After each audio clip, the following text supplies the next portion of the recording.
The amphitheater fell into absolute silence. 23 cadets from 7 different species sat frozen in their seats, their various respiratory systems paused mid-breath. At the center of the training floor, Lieutenant Mara Kane stood perfectly still, her hand extended toward the snarling mass of teeth, claws, and primal fury that was Cub Wreck. The Carvati cub was barely 6 months old by galactic standard cycles, but already stood waist-high to the human instructor. His obsidian scales rippled with bioluminescent warning patterns, crimson and violet strobing across his muscled flanks. The ridge of bone spikes along his spine had risen to full extension, each one capable of punching through military-grade armor. His jaws, lined with 3 rows of serrated teeth designed to tear through starship hulls, gaped wide as a guttural snarl echoed through the chamber. Every instinct in the room screamed the same thing. Run. Cadet Thexel of the Vorn Collective clutched his desk with all 4 hands, his compound eyes dilating in terror. Beside him, the crystalline form of Cadet Seraph actually began refracting light in preparation for emergency phase shift.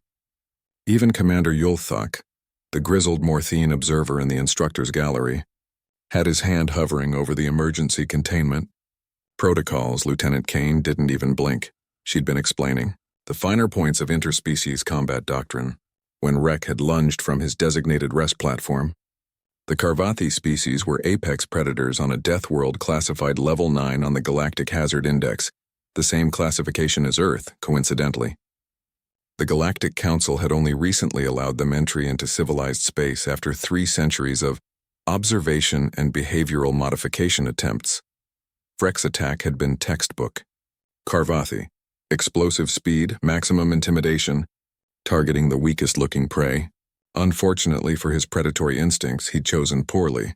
Mara's hand remained steady, palm up, fingers slightly curved. Her posture hadn't shifted an inch. Her heartbeat, audible to at least 5 species in the room with enhanced hearing, remained a steady 68 beats per minute. Good.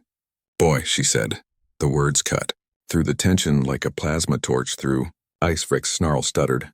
His glowing threat display flickered, patterns breaking into confused static.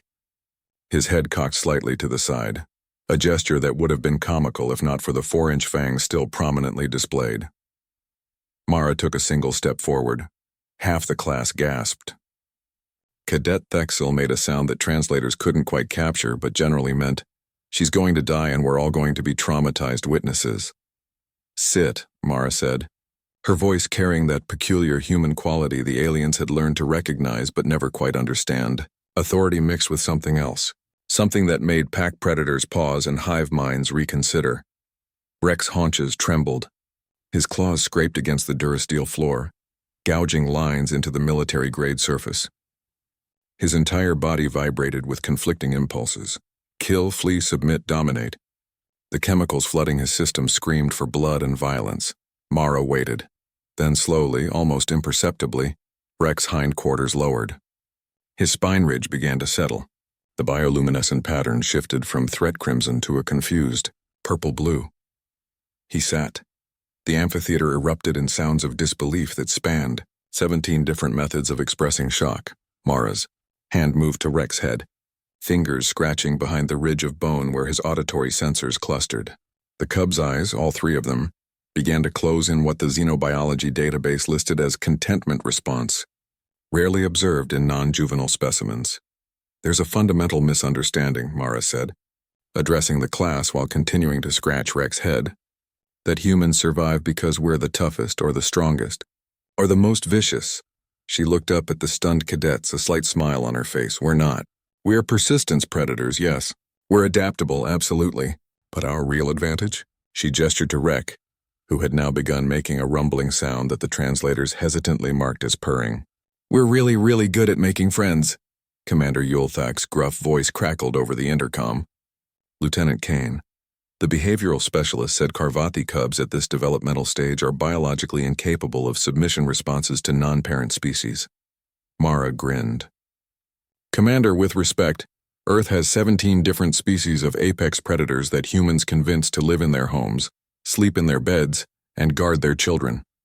We've got a 30,000-year track record of looking at something that could kill us and asking, but what if we became friends? She pulled a small protein pack from her belt, standard issue combat rations, and tossed it to Rek.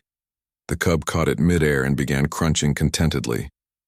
The Carvathi are predators, Mara continued. But so were wolves.